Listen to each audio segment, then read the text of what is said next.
Hello guys and welcome back to best car pics. ഇന്നത്തെ വീഡിയോയിലൂടെ നമ്മൾ നോക്കാൻ പോകുന്നത് ഏപ്രിൽ മാസത്തിൽ വരാൻ പോകുന്ന 6 പുതിയ വാഹനങ്ങളെ പറ്റിയാണ്. സാധാരണഗതിയിൽ കഴിഞ്ഞ കുറച്ച് മാസങ്ങളായിട്ട് വണ്ടികളുടെ ലോഞ്ചൊക്കെ വളരെ ഡ്രൈ ആയിരുന്നു. 2-3 വണ്ടികളൊക്കെ വെച്ചാണ് ഒരു മാസം ഇറങ്ങിക്കൊണ്ടിരുന്നത്. ഈ മാസം എന്തായാലും നല്ല രീതിയിൽ തന്നെ വണ്ടികൾ ഇറങ്ങുന്നുണ്ട്. അതിൽ ആദ്യത്തെ വാഹനം നമ്മുടെ ടൊയോട്ടയുടെ ഫ്രോങ്സ് റീബാഷ്ഡ് മോഡലാണ്. ഈ വാഹനത്തിൻ്റെ ഇതുവരെ ഇമേജസ് ഒന്നും നമുക്ക് അവൈലബിൾ അല്ലായിരുന്നെങ്കിലും ഈ അടുത്ത് ടൊയോട്ട ഈ വാഹനത്തിൻ്റെ ഒരു പുതിയ ടീസർ ഇറക്കിയിട്ടുണ്ടായിരുന്നു. അതിൻ്റെ അകത്ത് ഇതിൻ്റെ ഡിസൈൻ നമുക്ക് ഏകദേശം കാണാൻ പറ്റും. സംഭവം ബേസിക്കലി ഫ്രോങ്സ് ബേസ്ഡ് ആണെങ്കിലും ടൊയോട്ടയുടെ രീതിയിലുള്ള കുറച്ച് ചേഞ്ചസ് മാരുതി സുസുക്കി അവർക്ക് ചെയ്ത് കൊടുത്തിട്ടുണ്ട്. അതുകൊണ്ട് തന്നെ ഫ്രണ്ടിലത്തെ DRൽ നമുക്ക് ആ 3 കുത്തൊന്നും വരുന്നില്ല, എല്ലാം ഒരു കണ്ടിന്യൂസ് ലൈറ്റ് ആയിട്ടാണ് പോകുന്നത്. അതുപോലെ താഴത്തെ ബമ്പറിൻ്റെ ഡിസൈനിൽ വ്യത്യാസമുണ്ട്. ബാക്കിലേക്ക് വരികയാണെങ്കിൽ ടെയിൽ ലാംപ്സ് ഇതിൻ്റെ അകത്തും ഫ്രോങ്സ് പോലെ തന്നെ നമുക്ക് മറ്റേ 3 കുത്തല്ല ആൻഡ് വളരെ കണ്ടിന്യൂസ് ആയിട്ടുള്ള ലൈറ്റാണ്. എനിക്ക് പേഴ്സണലി ഇവർ കാണിച്ച ടീസറിൽ ഈ വണ്ടിയുടെ ഡിസൈൻ അത്യാവശ്യം ഇഷ്ടപ്പെട്ടു. സൈഡ് പ്രൊഫൈലിൽ പ്രത്യേകിച്ച് വലിയ വ്യത്യാസങ്ങളൊന്നുമില്ല. അതിപ്പം റീബാഷ്ഡ് വണ്ടികളിൽ അവർക്ക് കൊടുക്കാനും പറ്റില്ലല്ലോ, ചെറിയ രീതിയിലുള്ള വ്യത്യാസം മാത്രമേ ഉണ്ടാവുള്ളൂ. അലോയ് വീൽസ് മാറുകയാണെങ്കിൽ മാറും, അത്രേ ഉള്ളൂ. എന്തായാലും ഈ ഒരു ടീസറിൽ നമുക്കത് ക്ലിയർ ആയിട്ട് മനസ്സിലാവുന്നില്ല, കാരണം ഒരു ഡാർക്ക് മൂഡിലുള്ള ടീസറാണല്ലോ. റീബാഷ്ഡ് വണ്ടി ആയതുകൊണ്ട് ഇൻറ്റീരിയർ ഒക്കെ സെയിം ആയിരിക്കും, ഫീച്ചേഴ്സ് ആണെങ്കിലും സെയിം ആയിരിക്കും.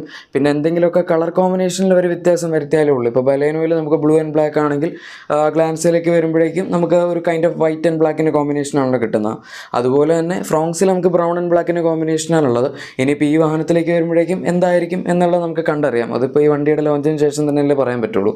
ഇതിൻ്റെ ലോഞ്ച് എന്ന് പറയുമ്പോൾ അധികം വെയിറ്റും ചെയ്യേണ്ട. ഈ ഏപ്രിൽ 3-നാണ് ഈ വാഹനം ഇറങ്ങാൻ പോകുന്നത്.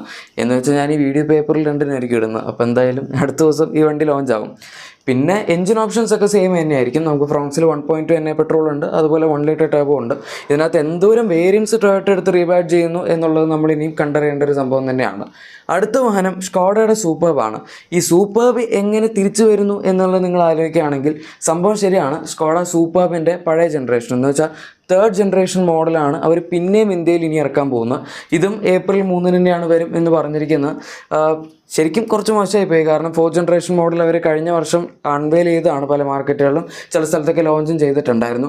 അപ്പം നമുക്ക് അത് തരുന്നതിന് പകരമാണ് അവർ പിന്നെയും 3rd ജനറേഷൻ മോഡലാണ് നമുക്ക് തന്നിരിക്കുന്നത്. എന്ന് വെച്ചാൽ പണ്ട് ഇവിടെ ഉണ്ടായിരുന്ന സൂപ്പർബ് തന്നെ, അത് മറ്റേ BS 6.2 എമിഷൻ നോംസ് വന്നപ്പം എമിഷൻസ് കംപ്ലൈ ചെയ്യാത്തതുകൊണ്ട് അവർ നിർത്തിയതാണ്. പക്ഷെ എന്തായാലും ഇപ്പോൾ അത് പിന്നെ എമിഷൻസ് കംപ്ലൈ ആയിക്കൊണ്ട് തന്നെ തിരിച്ചു വരികയാണ്. നമ്മുടെ മറ്റേ ഒരു വർഷം 2500 വണ്ടികൾ ഇമ്പോർട്ട് ചെയ്യാൻ പറ്റുന്ന ഒരു റൂളിൻ്റെ അണ്ടറിലാണ് ഇപ്പോൾ ഈ ഒരു വാഹനം വരുന്നത്. ആൻഡ് ഇത് CBO ആയിട്ടാണ് വരുന്നത്. എന്തായാലും അവരിനിയും കുറച്ച് കാലത്തിനുള്ളിൽ നമുക്ക് പുതിയ ജനറേഷൻ മോഡൽ തരും. മിക്കവാറും ഈ വർഷം മൊത്തം ഈ ഒരു മോഡൽ എന്നിട്ട് 2025 ആകുമ്പോഴേക്കും 4th ജനറേഷൻ സൂപ്പർ വൺ വേലിയനായിരിക്കും അവരിവിടെ ഉദ്ദേശിക്കുന്നത്. പക്ഷേ നേരത്തെ ചെയ്യാമായിരുന്നു. ഇനിയിപ്പോൾ പറഞ്ഞിട്ട് കാര്യമൊന്നുമില്ല. ബൈദപ്പോൾ ഇതിനകത്ത് വേറെ വ്യത്യാസങ്ങളൊന്നുമില്ല. എഞ്ചിൻ സെയിം 2 ലിറ്റർ TSI തന്നെയാണ്. ആൻഡ് ഫീച്ചേഴ്സ് ഒക്കെ ആണെങ്കിലും ഓൾമോസ്റ്റ് സെയിം ആണ്. ഇതുപോലെ തന്നെ 4th ജനറേഷൻ ഒക്ടാവിയം തിരിച്ചു വരും എന്ന് സ്കോഡ പറഞ്ഞിട്ടുണ്ട്. അതും അധികം വൈകാതെ നമുക്ക് പ്രതീക്ഷിക്കാം. ഇനി അടുത്ത വാഹനം നമ്മുടെ പുതിയ മഹീന്ദ്ര XUV 300 ഫേസ് ലിഫ്റ്റ് ആണ്. ഈ വാഹനത്തിന് ലോഞ്ച് ഡേറ്റ് അനൗൺസ് ചെയ്തിട്ടില്ല, പക്ഷേ കുറച്ച് കാലങ്ങളായിട്ട് ഇതിങ്ങനെ വരും എന്ന് പറയുന്നതുകൊണ്ട് മിക്കവാറും ഈ മാസം വരും എന്ന് നമുക്ക് പ്രതീക്ഷിക്കാം. അറ്റ്ലീസ്റ്റ് അൺവെയിലെങ്കിലും ഈ മാസം നടക്കാനുള്ള സാധ്യതയുണ്ട്, കാരണം ഈ വർഷം സ്റ്റാർട്ടിങ്ങിൽ വരും എന്ന് പറഞ്ഞിരുന്ന വണ്ടിയാണ്. എന്തായാലും ഡിസൈൻ്റെ കാര്യത്തിൽ ഈ വാഹനത്തിൽ അവർ അത്യാവശ്യം ചേഞ്ചസ് ഒക്കെ വരുത്താൻ ശ്രമിച്ചിട്ടുണ്ട്. അതിപ്പോൾ എക്സ്റ്റീരിയറിൽ നമ്മൾ ഫ്രണ്ടോ ബാക്കോ ഏത് സൈഡ് എടുത്താലും ഡിഫറൻസ് ഉണ്ട്. ആൻഡ് സൈഡ് പ്രൊഫൈലിലേക്ക് വരികയാണെങ്കിൽ അലോയ് വീൽസിൻ്റെ ഡിസൈനിലും നമുക്ക് ഡിഫറൻസ് കാണാൻ പറ്റും. പക്ഷേ മെയിനായിട്ട് അവർ ഈ വാഹനത്തിൽ മാറ്റേണ്ടിയിരുന്നത് ഇൻറ്റീരിയർ ആയിരുന്നു. അതിൽ അവർ കുറച്ചൊക്കെ വർക്ക് ചെയ്തിട്ടുണ്ടെങ്കിലും മേജറായിട്ടുള്ള ഡിഫറൻസ് നമുക്ക് ഡാഷ്ബോർഡിൻ്റെ ഡിസൈനിലൊന്നും കാണാൻ പറ്റില്ല. അതിപ്പം ഈ അടുത്ത് വന്ന XUV 400 നോക്കിയാൽ മനസ്സിലാവും. അതിൻ്റെ ഒരു അപ്ഡേറ്റഡ് മോഡൽ വന്നായിരുന്നു.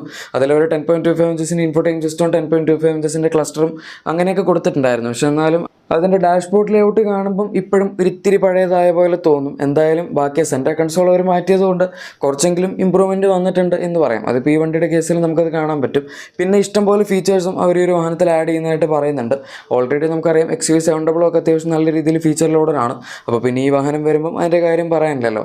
അത്രയും ഇല്ലെങ്കിലും ഏകദേശം നമുക്ക് ഈ ഒരു സെഗ്മെൻറ്റിൽ കിട്ടുന്ന മറ്റു വണ്ടികളോട് കിടപിടിക്കുന്ന രീതിയിലുള്ള ഫീച്ചേഴ്സൊക്കെ ഇനിയിപ്പോൾ XUV 300 അവൈലബിൾ ആയിരിക്കും.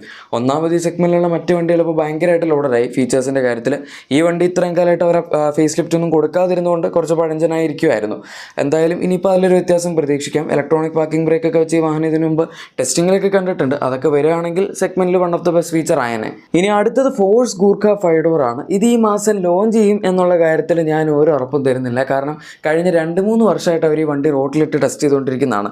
ഏകദേശം 2 വർഷം മുമ്പ് ഈ വാഹനത്തിൻ്റെ ഒരു 5 ഡോർ മോഡലിൻ്റെ തന്നെ ലീക്ഡ് ഇമേജസും കിട്ടിയായിരുന്നു. അതും യാതൊരു ക്യാമഫ്ലാജും ഇല്ല ഇല്ലാണ്ട് തന്നെ. അതാണ് നിങ്ങളിപ്പോൾ കണ്ടുകൊണ്ടിരിക്കുന്നത്. പക്ഷെ എന്തായാലും ഈ അടുത്ത് ഫോഴ്സ് ഇതിൻ്റെ ഒരു ടീസർ ഇറക്കിയിട്ടുണ്ടായിരുന്നു. അതാണ് നിങ്ങൾ ഫസ്റ്റ് കണ്ട ആ ഒരു പച്ച കളർ വണ്ടി. അതായത് ഫോഴ്സ് എന്തായാലും ഈ വാഹനം ഇറക്കാൻ ഉദ്ദേശിക്കുന്നു എന്നുള്ള കാര്യം അവരിപ്പോൾ അവസാനം കൺഫേം ചെയ്തിട്ടുണ്ട്. ലോഞ്ച് ഡേറ്റ് ഒഫീഷ്യലായിട്ട് ഇപ്പോഴും അവർ പുറത്തു വിട്ടിട്ടില്ല.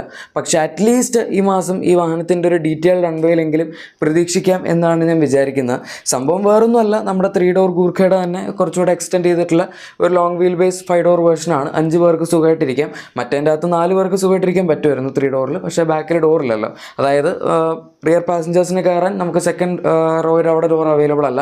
ബാക്കിലത്തെ ബൂട്ട് തുറന്ന് കയറണം. ഈ വണ്ടിയിൽ പിന്നെ 3 ഡോർ ആയിരുന്നെങ്കിലും കയറാൻ വലിയ ബുദ്ധിമുട്ടില്ലായിരുന്നു. കാരണം ക്യാപ്റ്റൻ സീറ്റ്സ് ആയതുകൊണ്ട് നമുക്ക് ഈസി ആയിട്ട് ബാക്കിലത്തെ ഡോർ തുറന്നാലും നടുവിൽ കൂടെ കയറാൻ പറ്റുമായിരുന്നു. പക്ഷേ എന്തായാലും ഇനിയിപ്പോൾ 5 ഡോർ വരുമ്പം അങ്ങനത്തെ പ്രശ്നമൊന്നുമില്ല. ഈസി ആയിട്ട് ഇതിൻ്റെ അകത്ത് കയറാൻ പറ്റും. അതായത് നേരത്തെ ഉണ്ടായിരുന്ന അത്രയും ബുദ്ധിമുട്ട് പോലും ഇല്ല എന്ന് പറയാം. പക്ഷേ ബാക്കി സാധനങ്ങളൊക്കെ സെയിം ആയിരിക്കും. ഇപ്പോൾ ഇൻറ്റീരിയർ ഡിസൈൻ ആയാലും അല്ലെങ്കിൽ ഡാഷ്ബോർഡ് ലേഔട്ട് ആയാലും ഇങ്ങനത്തെ സാധനങ്ങളൊക്കെ ഇതൊക്കെ ഓൾറെഡി ഗൂർഖ കുറച്ച് ബാക്കിൽ നിൽക്കുന്ന ഏരിയ ആണ്. അതൊക്കെ അവർക്ക് ഇമ്പ്രൂവ് ചെയ്യാൻ പറ്റുമായിരുന്നെങ്കിൽ നല്ലതായിരുന്നു. പക്ഷേ എഗൈൻ ഫോഴ്സ് ആയതുകൊണ്ട് അവർ അങ്ങനെ വലിയ ഇമ്പ്രൂവ്മെൻറ്റ്സ് ഒന്നും ചെയ്യും എന്നെനിക്ക് തോന്നുന്നില്ല. എഞ്ചിൻ നമ്മുടെ സ്ഥിരം സംഭവം തന്നെ, അതായത് 2.6 FMC air force Motors common rail diesel engine. അതിൻ്റെ പവർ കൂട്ടിയാൽ നല്ലതായിരുന്നു. 90 bhp ആൻഡ് 250 Nm ടോർക്കാണ് 3 ഡോർ ഗൂർഖയിൽ വരുന്നത്. ഇതിൻ്റെ അകത്ത് അറ്റ്ലീസ്റ്റ് ട്രാവലറിലുള്ള പോലെ 120 bhp അടുത്തെങ്കിലും ആക്കിയിരുന്നേ കൊള്ളായിരുന്നു. അതിപ്പം വണ്ടി വന്നു കഴിയുമ്പോൾ നമുക്കറിയാം എത്രയാണെന്ന്. ഇനി അടുത്തത് മാരുതി സുസുക്കിയുടെ പുതിയ ജനറേഷൻ സ്വിഫ്റ്റ് ആണ്. ഈ വാഹനം അവർ പല മാർക്കറ്റുകളിലും ഇപ്പോൾ അൺവെയിൽ ചെയ്തിട്ടുണ്ട്. ആൻഡ് കഴിഞ്ഞ ദിവസം ഒരു യൂറോപ്പിൽ ഈ വാഹനം ലോഞ്ചും ചെയ്തായിരുന്നു. ആ യൂറോപ്പ് സ്പെക്ക് വണ്ടിയാണ് നിങ്ങളിപ്പോൾ കണ്ടുകൊണ്ടിരിക്കുന്നത്. അതുകൊണ്ടാണ് ഫോഗ് ലൈറ്റ് ഒന്നും ഇല്ലാത്തത്. ഇത് വെച്ച് കമ്പയർ ചെയ്യുമ്പം ചെറിയ കുറച്ച് ഡിഫറൻസ് ഒക്കെ നമുക്ക് ഇന്ത്യൻ സ്പെക്കിലേക്ക് വരുമ്പോൾ ഉണ്ടാവും. ഇപ്പം നമുക്ക് ഇന്ത്യയിൽ ഫോഗ് ലാംപ്സ് കിട്ടും. അതുപോലെ ബമ്പറിൻ്റെ ഡിസൈൻ ചെറിയ വ്യത്യാസം ഉണ്ടാവും. ഫോഗ് ലാംപ്സ് ഒക്കെ വെക്കാൻ പറ്റുന്ന രീതിയിൽ. ബാക്കിലാണെങ്കിലും ബമ്പറിൻ്റെ ഡിസൈനിൽ ചെറിയ വ്യത്യാസം ഉണ്ടാവും. ചിലപ്പോൾ അലോയ് വീൽസിൻ്റെ ഡിസൈൻ മാറാനുള്ള ചാൻസ് ഉണ്ട്. പക്ഷേ ബേസിക്കലി വണ്ടിയുടെ ഒരു ഡിസൈൻ എന്ന് പറയുന്നത് ഏകദേശം ഇതുപോലൊക്കെ തന്നെ ഇരിക്കും. ഇതിപ്പോൾ 4th ജനറേഷൻ മോഡലാണെങ്കിലും പ്ലാറ്റ്ഫോമിലൊന്നും വലിയ വ്യത്യാസം ഇല്ലാത്തതുകൊണ്ട് ഡിസൈൻ ഓൾമോസ്റ്റ് സിമിലർ ആണ്. പക്ഷേ അതിൻ്റെ അകത്ത് അവർ കുറച്ചൊക്കെ മോഡേണിൻ്റെ മാറ്റങ്ങൾ വരുത്തിയിട്ടുണ്ട് എന്ന് നമുക്ക് പറയാം. ഇതിൻ്റെ ഡിസൈൻ എത്ര പേർക്ക് ഇഷ്ടപ്പെട്ടു എന്നെനിക്കറിയില്ല. എനിക്ക് പേഴ്സണലി ഇതിൻ്റെ ഡിസൈൻ വലിയ കുഴപ്പമായിട്ട് തോന്നിയില്ല. പിന്നെ ഇത് പുതിയ ജനറേഷൻ ആയതുകൊണ്ട് തന്നെ ഇൻറ്റീരിയറൊക്കെ അവർ അത്യാവശ്യം നന്നായിട്ട് തന്നെ മാറ്റിയിട്ടുണ്ട്. നമുക്ക് ഇപ്പോഴത്തെ വണ്ടികളിലുള്ള നോർമൽ ഫീച്ചേഴ്സ്, അതായത് ഒരു ഈ അടുത്ത് കൊടുത്ത മറ്റേ smart play pro plus ഇൻഫോടൈം system 9 inches ഇൻഫോടൈം system ആണ്. അതൊക്കെ ഒരു വാഹനത്തിൽ കൊടുത്തിട്ടുണ്ട്. അതുപോലെ നമ്മൾ ബലേനോയിലും ബ്രസീലൊക്കെ കാണുന്ന അപ്പ് ആൻഡ് ഡൗൺ ടോഗിൾസ് എല്ലാം ഓട്ടോ AC കൺട്രോൾ പാനൽ കൊടുത്തിട്ടുണ്ട്. പിന്നെ നേരത്തെ ഉണ്ടായിരുന്ന സംഭവം ക്രൂസ് കൺട്രോളൊക്കെ ഇപ്പോഴും ഉണ്ട്. സ്റ്റിയറിംഗ് മോണോ ഓഡിയോ കൺട്രോൾസ് ഉണ്ട്. 360° ക്യാമറ ചിലപ്പോൾ ഇതിനകത്ത് വരും എന്ന് പറയുന്നു. അത് ചില മാർക്കറ്റുകളിലൊക്കെ ഉണ്ട്. ഇന്ത്യയിൽ വരുമെന്നുള്ളത് നമ്മളിനിപ്പോൾ കണ്ടറിയേണ്ടി വരും. അങ്ങനെ ഒന്നും പറയാനില്ല. ഫീച്ചേഴ്സിൻ്റെ കാര്യത്തിലൊക്കെ ഈ ഒരു സെഗ്മെൻറ്റിൽ കിട്ടുന്ന മറ്റു വണ്ടികളിലുള്ളത്രയൊക്കെ ഈ ഒരു വാഹനത്തിലും കിട്ടുന്നുണ്ട്. ഡിസയറിൽ ഇത്തിരി കൂടെ ഫീച്ചേഴ്സ് ഉണ്ടെന്ന് പറയുന്നുണ്ട്. കാരണം അതിൻ്റെ അകത്ത് ഈ അടുത്ത് സൺറൂഫൊക്കെ വെച്ച് സ്പോട്ട് ചെയ്യപ്പെട്ടായിരുന്നു. ആൻഡ് അതിൻ്റെ അകത്ത് 360° ക്യാമറ ഉറപ്പാണ്. കാരണം മിറേഴ്സിൻ്റെ അവിടെ ഒരു ബൾജിങ് ഉണ്ടായിരുന്നു. ഏറ്റവും വലിയ വ്യത്യാസം വരാൻ പോകുന്നതിൻ്റെ എഞ്ചിനിലായിരിക്കും. പണ്ട് K12 ആയിരുന്നു, 4 സിലിണ്ടർ എഞ്ചിനായിരുന്നു. പക്ഷേ ഇനി വരാൻ പോകുന്ന Z സീരീസ് Z12E എന്ന് പറയുന്ന ഒരു പുതിയ 3 സിലിണ്ടർ 1.2 ലിറ്റർ പെട്രോൾ എഞ്ചിനാണ്. വരുമ്പോൾ അറിയാം പെർഫോമൻസ് എങ്ങനെയാണെന്ന്. ഇനി അടുത്ത വാഹനം ആൾട്രോസ് റേസറാണ്. ഈ വാഹനം കുറച്ചധികം കാലമായിട്ട് വരും എന്നൊക്കെ പറഞ്ഞിരുന്നതാണ്. ഏകദേശം 1 വർഷത്തിന് മുകളിലായി ഇതവർ അൺവെയിൽ ചെയ്തിട്ട്. കഴിഞ്ഞ ഓട്ടോ എക്സ്പോയിൽ അൺവെയിൽ ചെയ്തതാണ്. അത് കഴിഞ്ഞ് പിന്നെ ഈ വർഷം സ്റ്റാർട്ടിങ്ങിൽ ഒന്നുകൂടെ അവർ ഇതിൻ്റെ കുറച്ച് പുതിയ ഇമേജസും കൂടെ കാണിച്ചായിരുന്നു. പക്ഷേ എന്തായാലും ഇപ്പം വരുന്ന ആഴ്ചകളിൽ ഈ വാഹനം ലോഞ്ച് ചെയ്യും എന്ന് പറയുന്നുണ്ട്. ടാറ്റ ഒഫീഷ്യലി കൺഫേം ചെയ്തിട്ടില്ല. അല്ലാണ്ട് വന്നിരിക്കുന്ന കുറച്ച് ഇൻറ്റേർണൽ റിപ്പോർട്ട്സ് ആണ്. എന്തായാലും ഈ വാഹനത്തിൻ്റെ ടെസ്റ്റിംഗ് ഒക്കെ അവർ ചെയ്യുന്നുണ്ടായിരുന്നു. അപ്പോൾ പിന്നെ ലോഞ്ച് ചെയ്യാതിരിക്കേണ്ട കാര്യമൊന്നുമില്ല. അത് ഈ മാസം തന്നെ വരും എന്നുള്ളതിൽ നമുക്ക് വലിയ കൺഫർമേഷനൊന്നും ഇല്ല എന്നേ ഉള്ളൂ.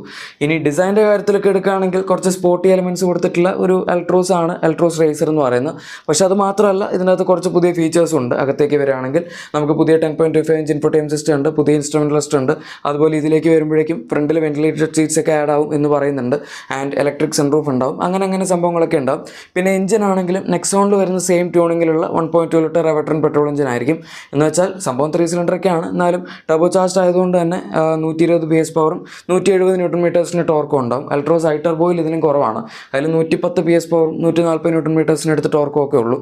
അപ്പോൾ അങ്ങനെ നോക്കിക്കഴിഞ്ഞാൽ ഈ വാഹനം ഒരു അപ്ഗ്രേഡ് ആണ് എന്ന് തന്നെ നമുക്ക് പറയാം. പ്രത്യേകിച്ച് ഒരു സ്പോർട്ടി അൾട്രോസ് നോക്കുന്നവർക്ക് പറ്റിയ ഒരു വണ്ടിയായിരിക്കും ഇത് എന്നും പറയാം. ഇനിയിപ്പോൾ വരാൻ പോകുന്ന അൾട്രോസിൻ്റെ റേഞ്ച് സ്റ്റോപ്പിംഗ് മോഡലും ഇത് തന്നെയായിരിക്കും. ഇതിന് മുകളിലേക്ക് ഇനിയിപ്പോൾ അവർക്കൊന്നും പോകാനില്ല.